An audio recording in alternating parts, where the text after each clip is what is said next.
वैदिक साम्यवादमा लौकिक साम्यवादमा जस्तो मानव अधिकार भन्ने मात्र पनि छैन। प्राणी मात्रको ग्रहण छ। आचार परमो धर्म भन्ने ध्रुव धारणा छ। वैदिक साम्यवादमा हिंसाको र मांस भक्षणको कुनै स्थान छैन। जे गर्दा बहुजन हित र बहुजन सुख हुन्छ त्यही हो धर्म भन्ने बौद्ध सिद्धान्त छ। गाउँको भलो हुन्छ भने एउटा घरलाई छोडिदिनु भन्ने मनुको सिद्धान्त छ।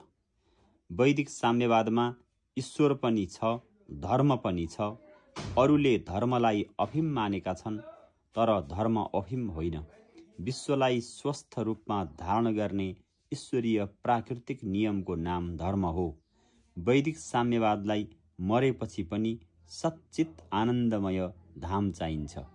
उहिलेका चारवाक जस्ता अहिलेका चारवाकले नि भन्छन्, उहिल्या कुरा खुइले, अहिल्या कुराले, किन्तु उहिल्या कुरा खुइले भन्ने आफै खुइले। वैदिक साम्यवादमा बाँडेर खाऊ, बाँडेर लाऊ, बाँडेर बस भन्ने छ। सबैलाई भोका नाङ्गा सुकुम्बासी राखेर एक्लै बाँदर नबन भन्ने छ। वैदिक साम्यवादमा शिक्षाको प्रथम स्थान छ। शिक्षा विकारे सकलो विकार, शिक्षा सुधारे सकल सुधार। जय राष्ट्रगुरु योगी नरहरि।